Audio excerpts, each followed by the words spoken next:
Star Wars: Os Últimos Jedi é um filme que dividiu opiniões.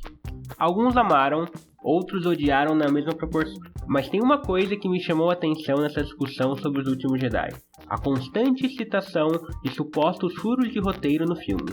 E eu digo supostos porque, bem, não existe nenhum furo de roteiro em Os Últimos Jedi. Eu não falo isso como uma defesa do filme, tampouco uma crítica. Minha opinião pessoal sobre o longa é irrelevante. O fato é que um furo de roteiro é um negócio específico que não está presente em Os Últimos Jedi. O novo filme de Star Wars não é especial e nem é o primeiro a passar por isso. Praticamente todos os filmes de Hollywood parecem queijos suíços quando chegam na internet. Por exemplo,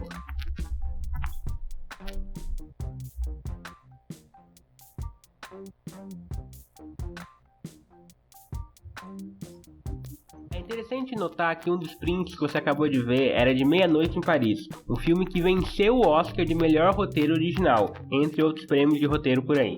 Até uma obra que é premiada pelo seu roteiro tem furos quando chega na internet. A questão aqui chega a ser ilógica. Se praticamente todos os filmes lançados possuem furos na trama, então chegamos ao impasse.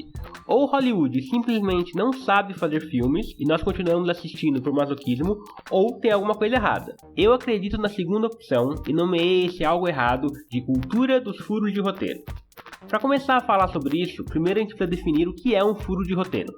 A maneira mais fácil de explicar o que é um furo de roteiro é através de algo chamado silogismo aristotélico. Aristóteles designou como funciona a argumentação perfeita composta por 3 elementos. São 2 premissas e uma conclusão que é derivada delas. Por exemplo, todos os humanos precisam de ar. Eu sou um humano.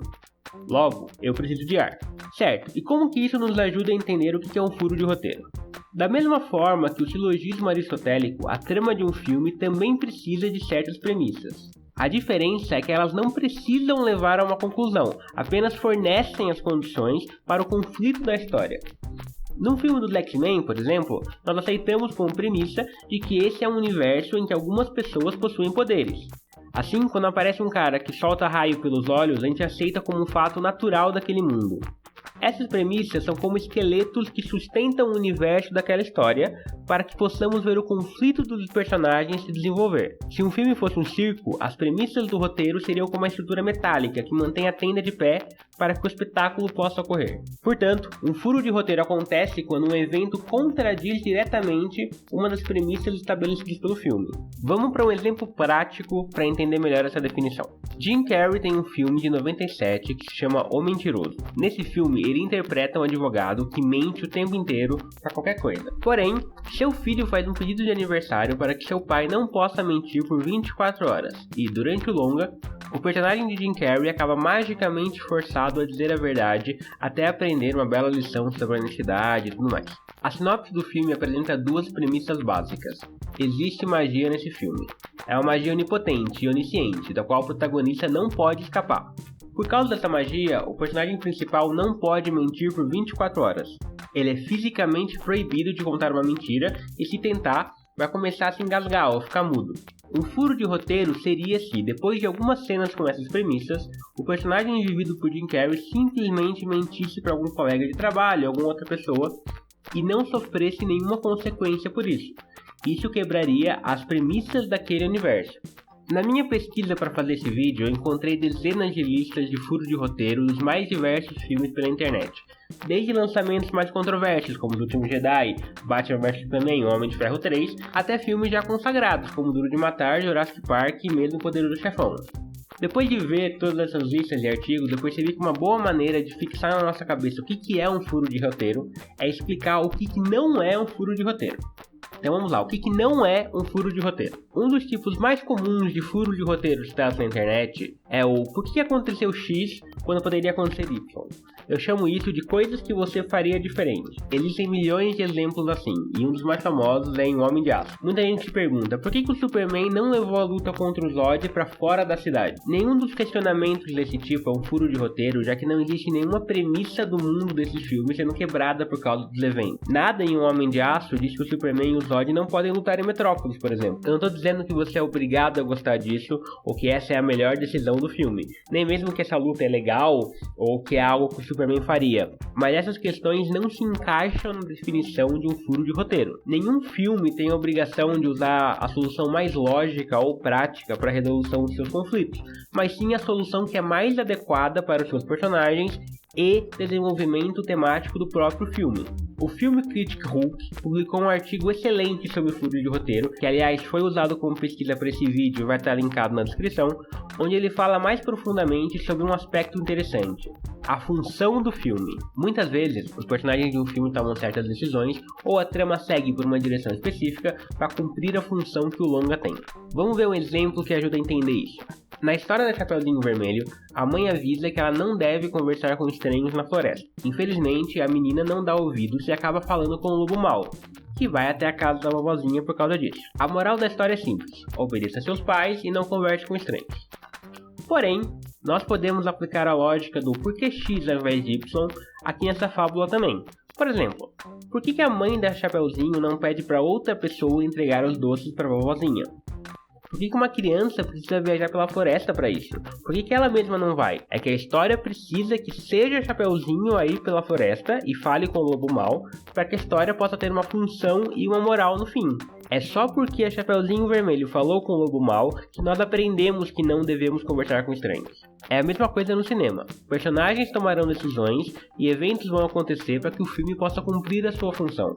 É claro que você pode questionar essas decisões e pensar se não haveria uma maneira mais fácil de solucionar os conflitos propostos pela trama. Mas ao invés de tratá-los como furo de roteiro, que não são, tente refletir sobre a função dessas decisões na história. Por exemplo, será que a luta entre o Superman e o Zod em Metrópolis não cumpre uma função específica no filme?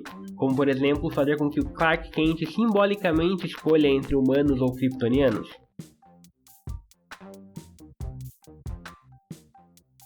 Lembra do silogismo de Aristóteles? Uma das suas características básicas é que suas duas premissas levam a uma conclusão lógica. Por exemplo, todos os brasileiros são felizes. O fulano é brasileiro. Com essas duas premissas você conclui, logicamente, que o fulano é feliz. Fim de papo, certo? Certo. Porém, no cinema as coisas não são bem assim em preto no branco. Muitas vezes, um filme vai pegar dois argumentos e levar para uma conclusão oposta para fazer um comentário ou criar algum tipo de significado. Imagina que você senta no cinema e vê o filme do nosso exemplo. É dito que todos os brasileiros são felizes, mas o fulano, que é brasileiro, aparece triste na tela. Ao invés de sair gritando que é um furo de roteiro, é preciso sentar e refletir sobre o significado disso para a história. Será que a gente não vai descobrir nas próximas cenas que o fulano é argentino? Ou será que a gente não vai descobrir que a felicidade de todo mundo é na verdade uma farsa? É por isso que eu ressaltei anteriormente que acontece um furo de roteiro quando as premissas daquele mundo são quebradas, porque existe uma diferença sensível entre uma premissa do universo onde se passa a história e uma premissa da história em si. Uma premissa do universo do filme é como o alicerce daquele mundo. Se quebrar, a fundação toda colapsa. Já a premissa da história, normalmente, faz parte do desenvolvimento temático do filme e existe justamente para ser mudada. Martin Scorsese tem uma frase brilhante sobre filmes. Ele diz o seguinte: cinema é uma questão do que está na tela e o que está fora dela. Ou seja, as informações que recebemos e as que não recebemos são importantes para a função do filme. Eu lembro que as pessoas ficaram meio loucas quando Batman Cavaleiro das Trevas Ressurge foi lançado. Um dos comentários mais comuns que se ouvia era: como que o Batman volta para Gotham depois de sair daquela caverna? Eventos que acontecem fora da tela ou informações que não possuem uma explicação expositiva, ou seja, não são diretamente citadas no filme, não constituem um furo de roteiro. Se a consequência de uma cena, por exemplo, o Batman voltar para Gotham, não quebrar uma das premissas daquele universo e o seu conteúdo for dispensável para a função do filme, então a gente não precisa vê-la.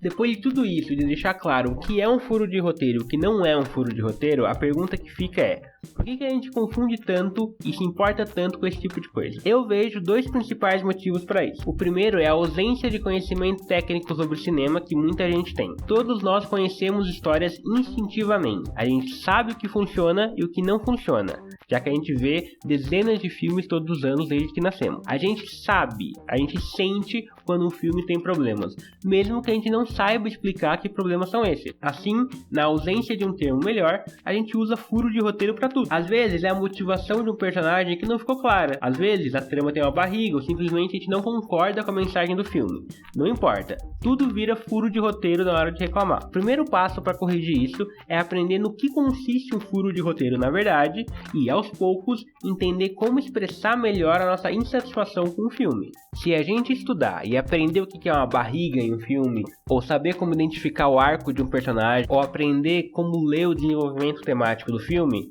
a gente passa a entender melhor as histórias e saber como expressar melhor a nossa insatisfação com alguma coisa. Já o segundo motivo para essa perseguição a furos de roteiro está na dificuldade de separar um filme que eu não gosto de um filme ruim. É importante diferenciar as duas coisas, já que não gostar e ser ruim são coisas objetivamente diferentes. Porém, eu sinto que muitos de nós confundem esses dois conceitos. É por isso que há tanta reação negativa quando um crítico diz que tal filme é ruim. As pessoas gostam desse filme e se sentem ofendidas, quase como se elas não pudessem gostar de um filme ruim. Por isso, quando elas não gostam de algum filme, elas procuram por alguma razão para isso e usam clichês ou convenções, como por exemplo o furo de roteiro. Além disso, é muito comum ver dezenas de sites, blogs, canais no YouTube e outras plataformas de conteúdo surfando na popularidade de filmes controversos com as suas listas de furos de roteiro. Eles se aproveitam do desconhecimento das pessoas para ganhar clique, ganhar audiência e até mesmo dinheiro, promovendo essa cultura dos furos de roteiro, cultivando essa ideia nos espectadores que, por sua vez, se interessam mais e mais por esse tipo de conteúdo. Esse ciclo acaba se tornando uma cultura e causa mais mal do que bem para nossa percepção dos filmes que vemos. A gente não se diverte mais e não somos justos com os filmes que assistimos no cinema. Assim, a gente cria uma divisão falsa entre críticos e público, e com ela milhares de falsos sensos comuns sobre o cinema. O primeiro passo para corrigir o problema é reconhecer que ele existe. E agora que você já sabe, o que você vai fazer a respeito?